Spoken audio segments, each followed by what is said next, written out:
चलते हैं जी। अगला क्या है? हाँ, मिडल की नेचर है भैया, इनका है कोऑर्डिनेट, मतलब इनकी जिम्मेदारी होती है कि इन दोनों का मतलब ये एक तरह मिडल में होते हैं, मतलब इनका इनका नेचर है कोऑर्डिनेट कराना, मतलब पॉलिसीज एग्जीक्यूट करवाना, पॉलिसी एंड प्लान एग्जीक्यूट कराना, पॉलिसीज एंड प्लान्स एग्जीक्यूट कराना, पॉलिसीज एंड प्लान्स एग्जीक्यूट कराना। समझ की बात?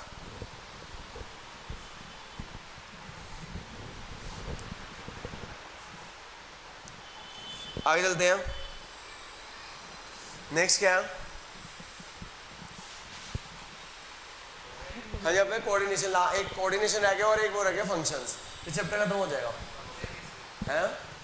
Functions of management, planning, organising, directing, controlling. हाँ जी, कोऑर्डिनेशन पे आ जाओ जी।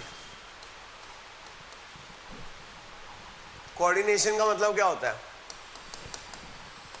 Coordination means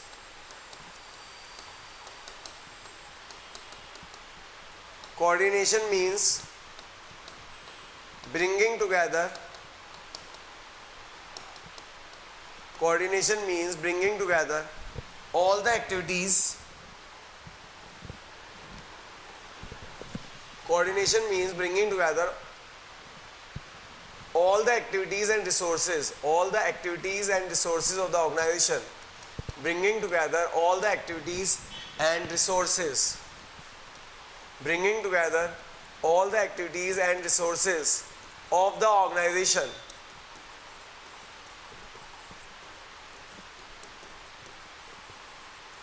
coordination means bringing together all the activities and resources of the organization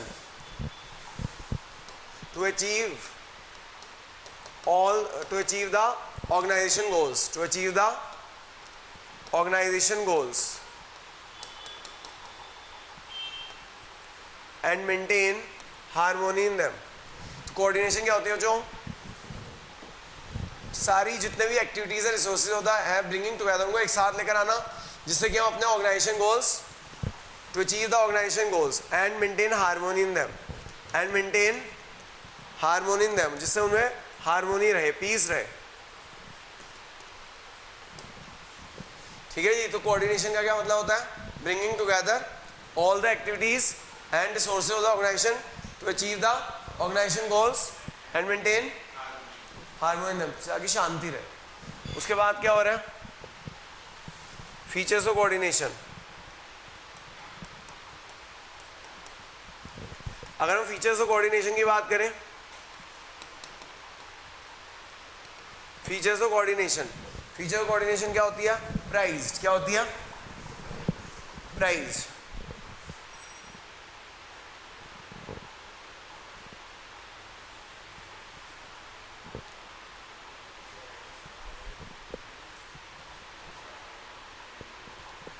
है जो फीचर्स ऑफ कोऑर्डिनेशन होती है, जो प्राइज्ड, PRICED, प्राइज्ड। जो P क्या होती है? परवेसिव। P क्या होता है? P होता है परवेसिव। R क्या होता है? Responsibility of every manager. R क्या होता है? Responsibility of every manager. I क्या होता है?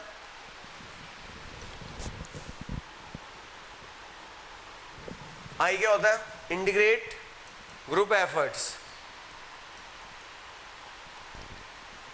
यानी कि आपने कोऑर्डिनेशन नहीं रखी, मिलजुल कर नहीं रहे, तो आपको कीमत चुकानी पड़ेगी।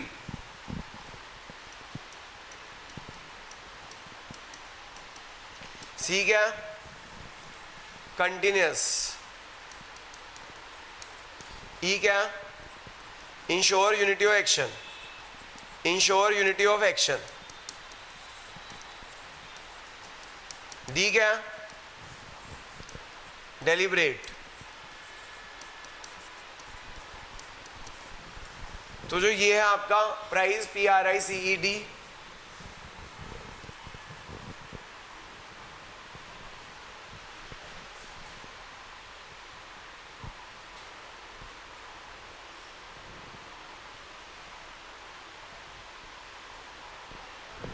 ठीक है। जो देखो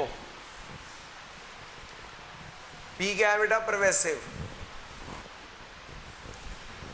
परवेसिव का मतलब क्या होता है? यूनिवर्सल।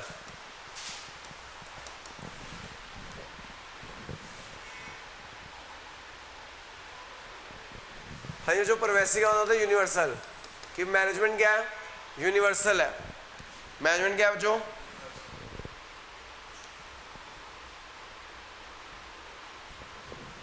कि भैया जी सॉरी, कोऑर्डिनेशन क्या है? यूनिवर्सल है। इट इज रिक्वायर्ड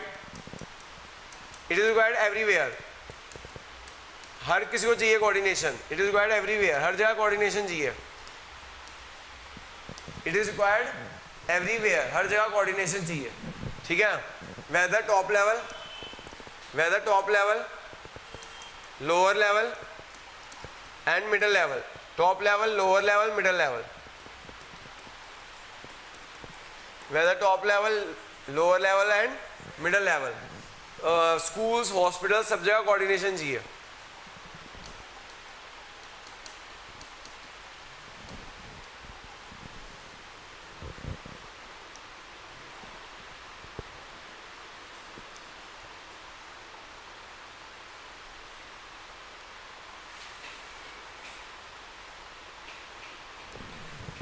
फिर है जो रिस्पॉन्सिबिलिटी ऑफ एवरी मैनेजर।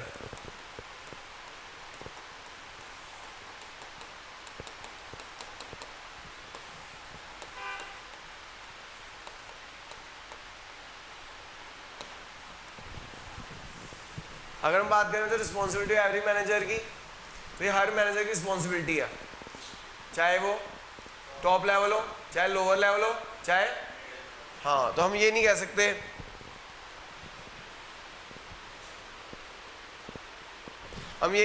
कि कहते हैं हम कि टॉप लेवल की जिम्मेदारी है, चाहे टॉप लेवल हो, लोअर लेवल हो, चाहे मिडिल लेवल हो, ये सबकी जिम्मेदारी है। समझा की बात?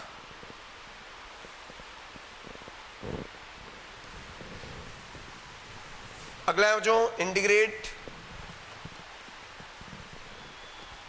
Group efforts.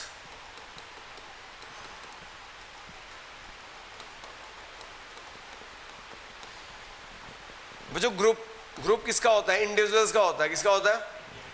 हाँ, तो ये याद रखना, ग्रुप किसका होता है? इंडिविजुअल्स का होता है। हर इंडिविजुअल का ऑब्जेक्टिव अलग होता है। हर इंडिविजुअल का ऑब्जेक्टिव, तो याद रखना, ग्रुप किसका होता है? इंडिविजुअल का होता है। हर इंडिविजुअल का ऑब्जेक्टिव अलग होता है। तो मैं कोऑर्डिनेशन क्या करती है? इंटीग्रेट करती है, इंटीग्रेट ग्रुप एफर्ट्स, उनको डायरेक्शन देती है, हर इंडिविजुअल को डायरेक्शन देती है कि काम कैसे करना है, और उससे क्या होता है? ऑर्गेनाइजेशन गोल्स पूरे हो जाते हैं।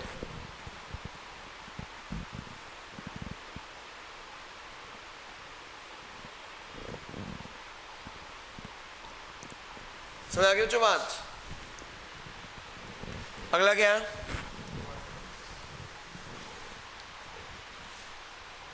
PRI। उसके बाद क्या है? C is continuous. कोऑर्डिनेशन एक कंटिन्यूस प्रोसेस है। एक ऑब्जेक्टिव पूरा होगा, हमें दूसरे ऑब्जेक्टिव के लिए कोऑर्डिनेशन करनी है। क्या करनी है? तो एक ऑब्जेक्टिव पूरा होगा, हमें दूसरे ऑब्जेक्टिव के लिए कोऑर्डिनेशन करनी है। तो coordination is a continuous process. फिर क्या बच्चों? E, ensure unity of action. बच्चों यूनिटी ऑफ एक्शन क्या है? हाँ, ये डिपार्टमेंट्स के लिए। बच्चों यहाँ पे ना बड़े कंफ्यूज होते हैं कि ये इंटीग्रेट ग्रुप एफर्ट किसके लिए और इंश्योर यूनिटी ऑफ एक्शन किसके लिए। तो बच्चों याद कर लो, ग्रुप किसका होता है? इंडिविजुअल्स का होता है। जहाँ इंडिविजुअल्स की बात होगी वहाँ पे जहाँ पे इंडिविजुअल्स की बात होगी वहाँ इंटीग्रेट ग्रुप एफर्ट। ये ग्रुप किसका होता है? इंडिविजुअल्स का होता है। और जहाँ पे क्या होगा? Ensure unity of action. क्या है? हाँ, तो इंश्योर यूनिटी ऑफ एक्शन की बात होगी तो क्या होगा? डिपार्टमेंट्स की बात हो रही है। कोऑर्डिनेशन क्या करती है? कि डिफरेंट डिपार्टमेंट में कोऑर्डिनेशन लेकर आती है। इंश्योर यूनिटी ऑफ एक्शन का क्या मतलब है? कि डिफरेंट डिपार्टमेंट्स में कोऑर्डिनेशन लेकर आती है, मतलब डिफरेंट डिपार्टमेंट को बाइंड करती है। ये क्या करती है? डिफरेंट डिपार्टमेंट्स को बाइंड करती है, so that organisation goals is achieve. So that organisation goals is, example एक सेल्स डिपार्टमेंट है, एक प्रोडक्शन डिपार्टमेंट है और एक मार्केटिंग डिपार्टमेंट है। तो उन दोनों को बाइंड करेगी कि प्रोडक्शन वाले इस तरह का डिजाइन बनाए कि मार्केटिंग वालों को हेल्प हो सके, मार्केटिंग वालों को। So that is ensure unity of action. आगे बात समझ के नहीं आई?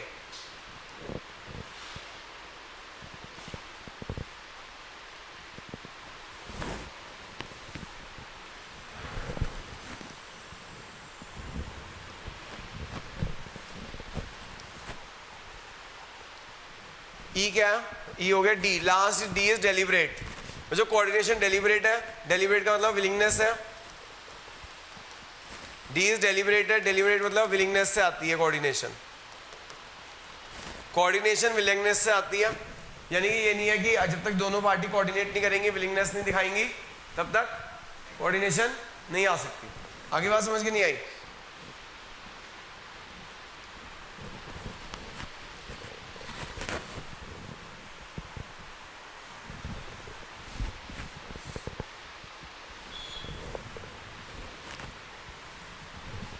क्लियर है भाई कि डाउट है?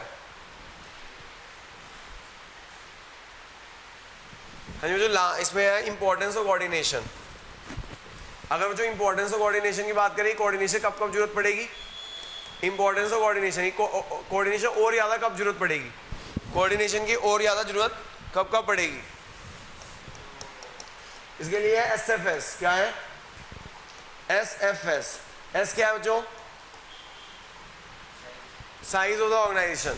जैसे जैसे साइज ऑफ द ऑर्गेनाइजेशन बढ़ता जाएगा, जैसे जैसे साइज ऑफ द ऑर्गेनाइजेशन बढ़ता जाएगा, आपको कोऑर्डिनेशन की और जरूरत पड़ेगी।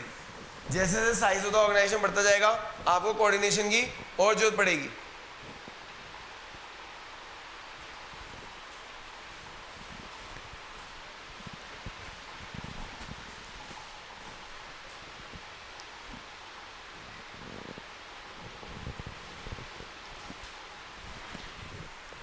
जैसे अगर आपका नंबर ऑफ प्रोडक्ट्स इंक्रीज होते हैं, नंबर ऑफ प्रोडक्ट्स इंक्रीज होते हैं, तो आपको अगर एक ही प्रोडक्ट है तो कोऑर्डिनेशन करने की जरूरत नहीं है।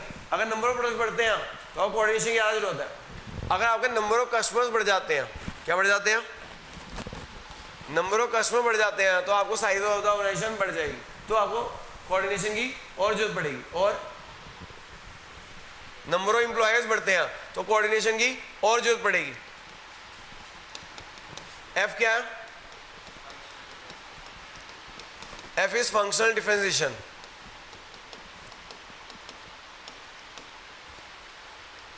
F is functional differentiation।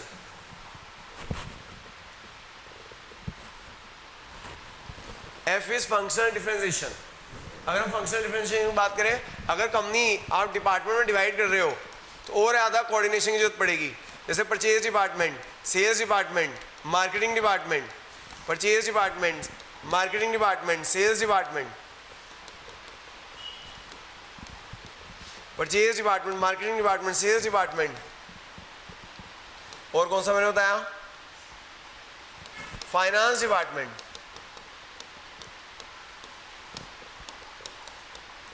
अगर आप अपने डिपार्टमेंट को जितने पार्ट्स में डिवाइड करते जाओगे, उतना ज़्यादा आपको क्या करेगी? कोऑर्डिनेशन की जरूरत पड़ेगी। जितने ज़्यादा डिपार्टमेंट्स, उतने ज़्यादा आपको कोऑर्डिनेशन की रिक्वायरमेंट। आगे बात समझ?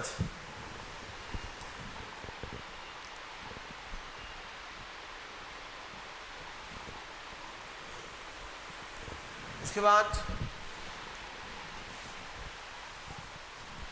एस क्या है? स्पेशलाइजेशन। एस क्या है? स्पेशलाइजेशन।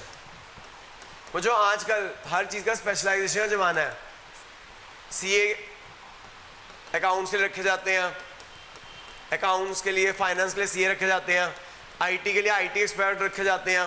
हर बंदा अपने फील्ड में एक्सपर्ट होता है, तो there are chances of ego clashes, कि भैया एक दूसरे के ईगो क्लैशेस हो सकते हैं कि तू मुझे बता रहा है, तो इसलिए कोऑर्डिनेशन की और जरूरत पड़ती है। तो इंपॉर्टेंस ऑफ कोऑर्डिनेशन बताती है कि कब और ज़्यादा कोऑर्डिनेशन की जरूरत पड़ती है, कब और ज़्यादा कोऑर्डिनेशन की जरूरत पड़ती है। तो SFS, S is size of organisation, F is functional differentiation, और दूसरा S क्या है? स्पेशलाइजेशन। क्या है?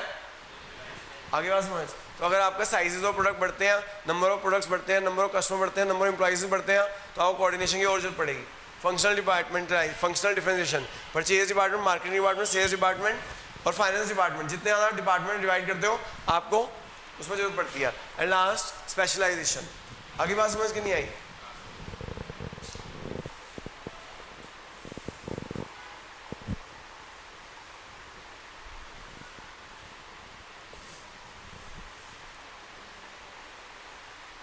अगला क्या है, लास्ट फंक्शंस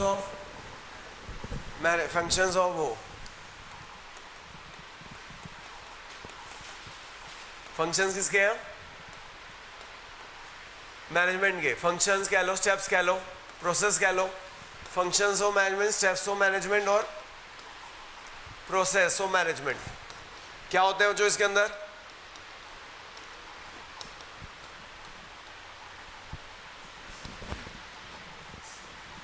क्या क्या आ जाते हैं, प्लानिंग, क्या आ जाता है, प्लानिंग, फिर क्या आ जाता है, ऑर्गेनाइजिंग, फिर staffing,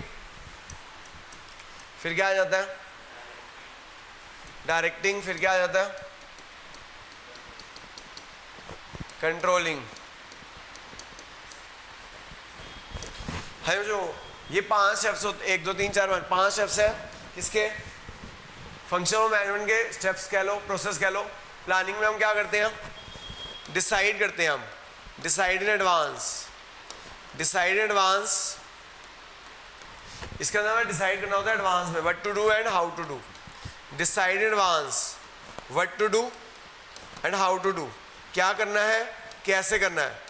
what to do and how to do, क्या करना है, कैसे करना है। इसके अंदर ऑब्जेक्टिव सेट करते हैं हम, क्या सेट करते हैं, और उनके various alternative course of action देखते हैं और देखते हैं क्या करना है। देखो जी, deciding advance, what to do and how to do.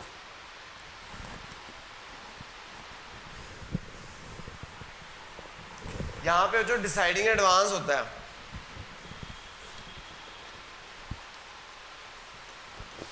कि भैया सेटिंग द ऑब्जेक्टिव्स, यहां पे हम ऑब्जेक्टिव सेट करते हैं। क्या सेट करते हैं, setting the objectives.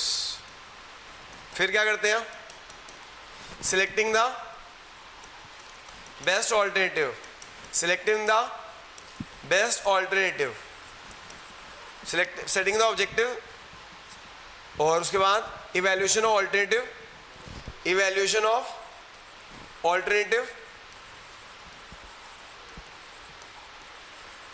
setting the objective, evaluation of alternative, and selecting the best alternative, and selecting the best alternative.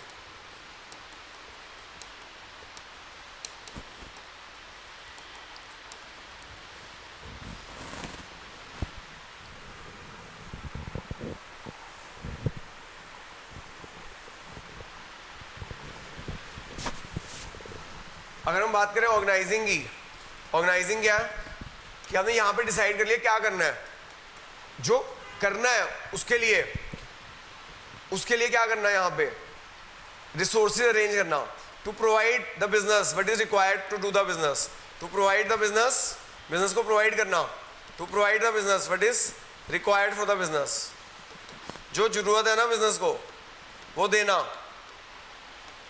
जो बिजनेस को जरूरत है वो दे देना। क्या क्या जरूरत है, man, material, raw material, capital etcetera, जो चीज जरूरत है वो उसे दे देना। That is organising, that is organising. समझ आ गई बात।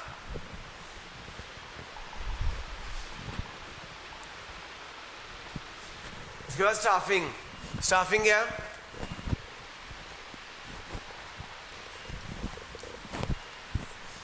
Staffing is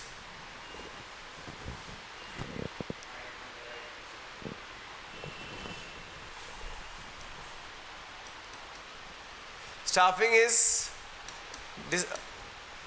deciding who will do the job, right? Sorry, staffing is selecting the right man for the right job, right man for the right job for at right time.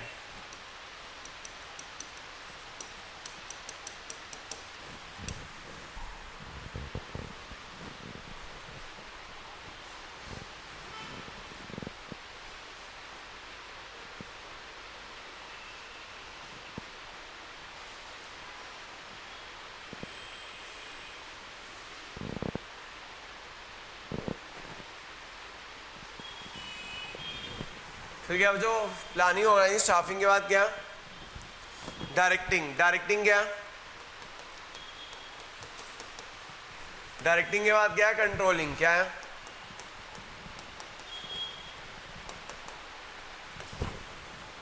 जो directing is initiating the action, to initiate the action, action को initiate कर देना। यहां पे हमारा क्या होता है? मोटिवेट करते हैं एम्प्लॉयज को, सुपरवाइज करते हैं एम्प्लॉयज को, यानी यहां पे काम शुरू हो जाता है। मोटिवेट करना, सुपरवाइज करना, कम्युनिकेट करना।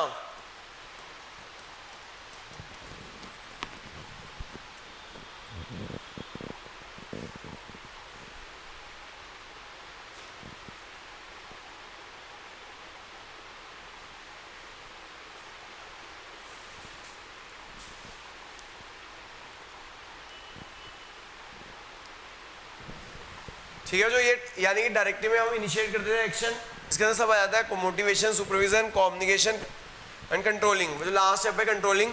कंट्रोलिंग में हम क्या करते हैं? पहले करते हैं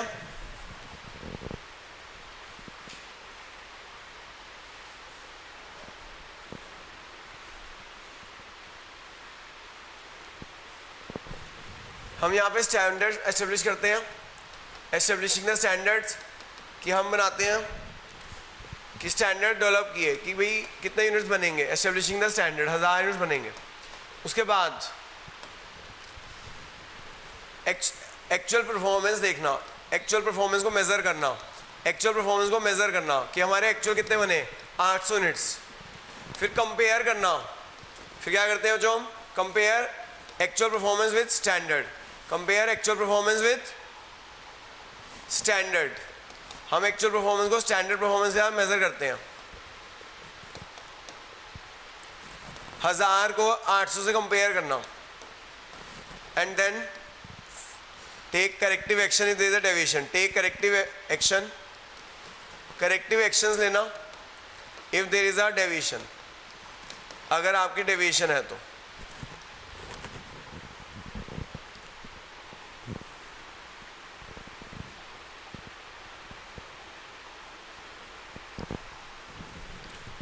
take corrective action there is a deviation, अगर आपकी डेविएशन है तो करेक्टिव एक्शन लेना।